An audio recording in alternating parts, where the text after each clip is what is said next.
यहां संत महात्मा आध्यात्मिक दृष्टि से समझाते हैं। हमारे अंदर भी अहल्या है। यदि ये अहल्या या बुद्धि विषयों की ओर गई, संसारिक सुख प्राप्ति की ओर चली गई, तो ऐसी विषयासक्त बुद्धि जड़ बुद्धि हो जाती है, जैसे अहल्या इस वक्त बनी हुई है।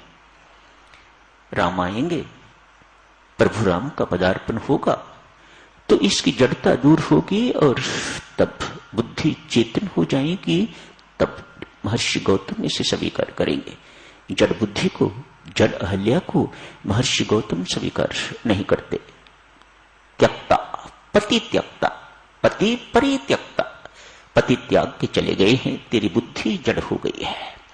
तेरी बुद्धि ने भोगों को प्रमुखता दी है, तब त्याग को प्रमुखता नहीं थी। विषयासक्त बुद्धि, जहां साधक आपको लगे कि बुद्धि हर वक्त विषय सुख चाहती है, पैसा पैसा पैसा, किस लिए? ताकि मकान बड़ा हो जाए, कार्य अधिक हो जाए। ये इस शरीर को देवियों सज्जनों, जितना सुख दोगे उतना अधिक मांगेगा, ये कभी तृप्त नहीं होने वाला। ऐसी बुद्धि जो संसारिक सुख की ओर जा रही है, संसारिक सुख के अतिरिक्त जिसे और कोई चाह नहीं है, ऐसी बुद्धि को जड़ बुद्धि कहा जाता है, अहल्या कहा जाता है। काष्ठ समान अहल्या, पत्थर के समान हुई अहल्या कहा जाता है, जो आज है। महर्षि विश्वामित्र के साथ प्रभु राम लक्ष्मण जी के साथ वहां पधारे हैं।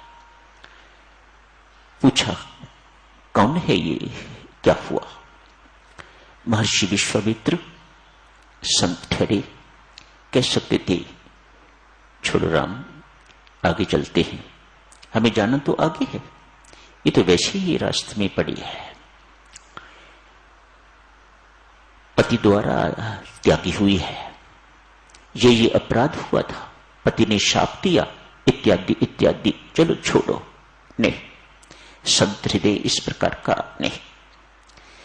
कह राम, इस विचारी का धैर्य देखो, शब्द देखो, संत किस प्रकार से आपका केस प्रस्तुत करता है परमात्मा के आगे, वही इंपॉर्टेंट है। अंततः संत या गुरु किस प्रकार से आपका केस, किस प्रकार से आपके केस की वकालत करता है, उसी पर निर्भर करता है परमात्मा का फैसला, परमात्मा का डिसीजन। महाराज धीराज, मैं साक्षी हूं, संत कहता है मैं साक्षी हूं, इसने जीवन भर बहुत जप किया है, बहुत सेवा की है, आपकी कृपा की पात्र है, मेहरबानी करके इस पर कृपा कीजिए। तो परमात्मा कृपा करते हैं। संत किस प्रकार से परमात्मा के सामने आपका केस प्रस्तुत करते हैं, कर रहे हैं।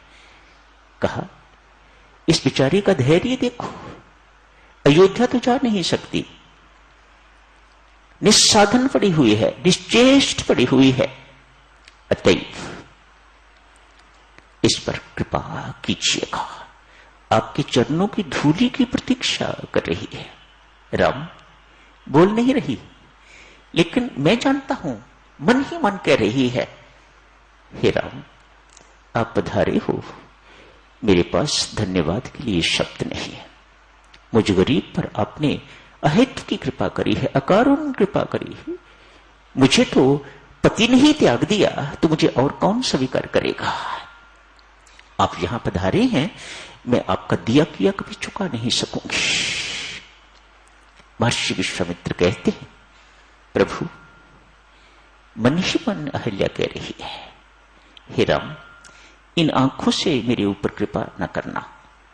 वह कह रही है, नहीं कह रही है, पता नहीं, लेकिन महर्षि विश्वामित्र किस प्रकार से केस को प्रेजेंट कर रहे हैं, मेहरबानी करके वह देखिएगा। आंखों से कृपा न करना। मैं दोषी हूं, मैं अपराधी हूं, मुझसे अपराध हुआ है।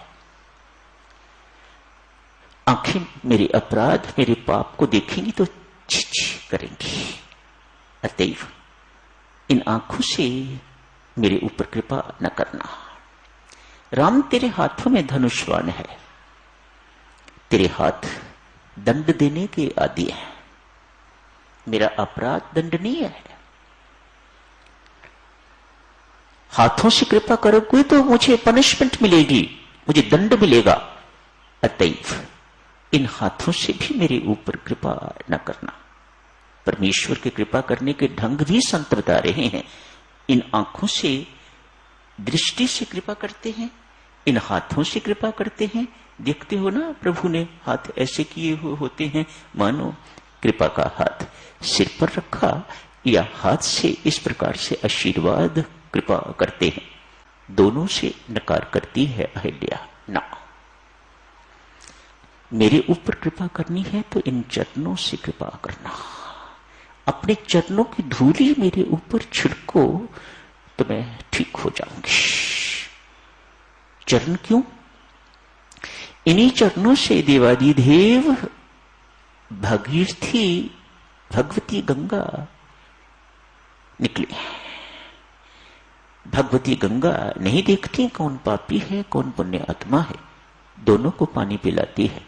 नहीं देखती कौन पशु है कौन मानव है, दोनों को पानी पिलाती है। नहीं देखती कि गरीब है या अमीर है, पढ़ा लिखा है या अनपढ़ है, सबको अपना शीतल मीठा जल पिलाती है। मुझे इन चरणों पर ऐसा ही विश्वास है, मुझ जैसी त्यक्ता पर ये कृपा करें तो मैं ठीक हो जाऊंगी। स्वामी जी महाराज ने तो ऐसा नहीं लिखा। स्वामी जी महाराज ने तो लिखा है, पांव पकड़े हैं अहिल्या के, उसे उठाया है, जगाया है, हिलाया है। रामचरितमानस में वर्णन आता है, साधक चलो, प्रभु राम ने अपने श्री चरणों की धूली उस पर छिड़की है और वह चेतन हो गई है। चेतन होते ही गौतम आ गए लेने के लिए। जड़ बुद्धि को, जड़ अहल्या को तो वे अस्वीकार करते हैं, लेकिन चेतन अहल्या को, चेतन बुद्धि को तो वे स्वीकार करते हैं। गौतम लेने के लिए आ गए। अहल्या प्रार्थना करती है परमात्मा से। ये धूली क्या है? संत महात्मा कहते हैं आध्यात्मिक दृष्टि से धूली अर्थात प्रेम। भगवान के चरणों में प्रेम हो जाए तो जड़ बुद्धि चेतन होते समय नहीं लेती, बहुत जल्दी चेतन हो जाती। चरणों से रति, चरणों से प्रेम। धूली अर्थात चरणों से प्रेम। धूली का अर्थ चरणों से प्रेम हो जाना। आज अहिल्या कहती है, प्रभु मुझे मेरे पति महर्षि गौतम लेने के लिए आ गए हैं, अब मुझे अभी थोड़ी देर में विदा करने वाले हो, जा अपने पति के साथ। जाती हूं। एक बात का ध्यान रखिए मेरे मालिक, ये अहिल्या, मेरा मन, मेरा चित्त एक भंवरा है, मंडराता है इधर उधर। यदि इधर उधर मंडराने वाला ना होता तो मेरे से वह भूल ना होती। मैं इंद्र की बातों में, भोग मेरे सामने त्याग का वेश धारण करके आया है, मेरी बुद्धि भ्रमित हो गई। बड़ा कठिन है देवियों सज्जनों जीना। भोग अर्थात इंद्र महर्षि गौतम का रूप धारण करके, त्याग तप का रूप धारण करके आया है, और मेरी बुद्धि उसे पहचान नहीं सकी कि ये भोगी है। ये वह नहीं है जो असली तेरा पति है।